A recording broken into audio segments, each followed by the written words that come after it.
কোথায় নরেন্দ্র মোদী আর কোথায় আমাদের ডক্টর মোহাম্মদ ইউনূস? উনি MA পাশ করেছেন, PhD করেছেন, শিক্ষকতা করেছেন, গ্রামীণ ব্যাংকের MD হয়েছেন, সারা দুনিয়া ওনাকে চেনে। আর নরেন্দ্র মোদী উনি চা বিক্রি করেছেন, এমন দারিদ্রতা অভাবের মধ্যে মানুষ হয়েছেন, তারপরে শেষে সেই গুজরাট থেকে আসছেন। তো ডক্টর মোহাম্মদ ইউনূস যদি মুসাখা ইসাখা ভার্সেস আকবরের কথা চিন্তা করেন, সে তুলনায় ডক্টর মোহাম্মদ ইউনূস ভার্সেস নরেন্দ্র মোদী কোনো তুলনাই চলে না। তো সেক্ষেত্রে এখন যারা আছেন চিন্তা করেন ডক্টর মোহাম্মদ ইউনূসের একটা আন্তর্জাতিক কানেকশন আছে, পাকিস্তানের সঙ্গে তাদের একটা ভালো বন্ধুত্ব আছে, এখন তরুণ একটা সম্প্রদায় গড়ে উঠেছে।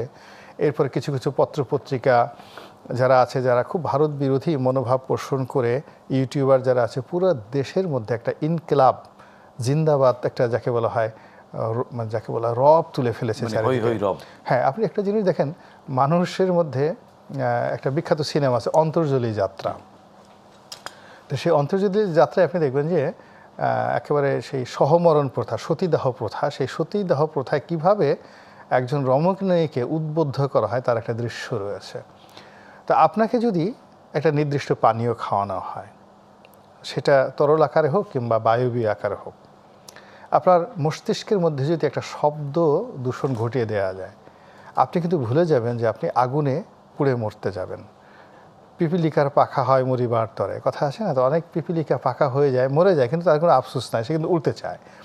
আবার কিছু কিছু পতঙ্গ রয়েছে, লাইট দেখলেই তার আশেপাশে জ্বলতে চায়। কিন্তু আজ পর্যন্ত হাজার বছরের ইতিহাসে কোনো পতঙ্গকে আপনি এই কেরোসিন তেলের প্রদীপ থেকে শুরু করে, মাটির প্রদীপ থেকে শুরু করে অত্যাধুনিক যে আলো আছে, সেই আলোর পাশে যাওয়া থেকে বিরতি রাখতে পারবেন না। এখানে লাইট খেয়ে পতঙ্গকে, এটা আপনি লাইট পতঙ্গ আমি বলছি না, আমি বলছি আমি প্রতীকী অর্থে না, এখানে কেউ লাইটই না, এখানে লাইট কেউ না, পতঙ্গ না। আমি এখানে যেটা বোঝাতে চাচ্ছি সেটা হলো, যখন একটা এনভায়রনমেন্ট তৈরি হয়ে যায়, তখন তার মধ্যে একটা সৃষ্টি সুখের উল্লাসে চলে আসে শব্দটা।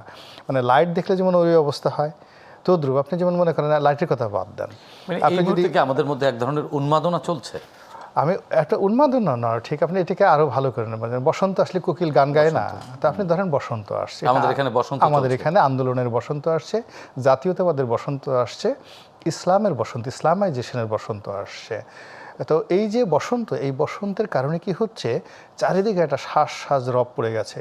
যে বৃক্ষ, তাকে তার গাছে ফুল ফুটাতে হবে, যে পাখি তার কণ্ঠে গান ধরতে হবে, যে বাতাস তাকে মৃদুমন্দ বাতাস প্রবাহিত করতে হবে। ফলে চারিদিকে একটা আন্দোলন, চলো দিল্লি। বসন্তের পরে যে গ্রীষ্মের তাপদাহ, সেটা বসন্ত কখনো গ্রীষ্মের কথা চিন্তা করলে তার বসন্ত চলে না। আপনি এখন মূল ব্যাপার হলো যে আমাদের বাঙালি জাতির অনেক দুর্ভোগ দুর্দশা আসছে বেশি বোঝার কারণে। আপনি এখন বসন্তের মধ্যে আছেন, যত দ্রুত সম্ভব আপনি এই বসন্তের পরিবেশের সঙ্গে যত বেশি কণ্ঠ মিলাবেন, দেন ইউ কুড এনজয় মোর। আপনি যদি এখন বসন্তর পরে সেই গ্রীষ্মের কথা চিন্তা করেন, গ্রীষ্মের পরে আবার বর্ষার কথা চিন্তা করেন, আলটিমেটলি এই আপনাকে একেবারে হাভাতে বাঙালির মতো আপনার আজকের এই বাস্তবতা বা আজকের এই পরিস্থিতির জন্য তো ভারত অনেকটাই দায়ী।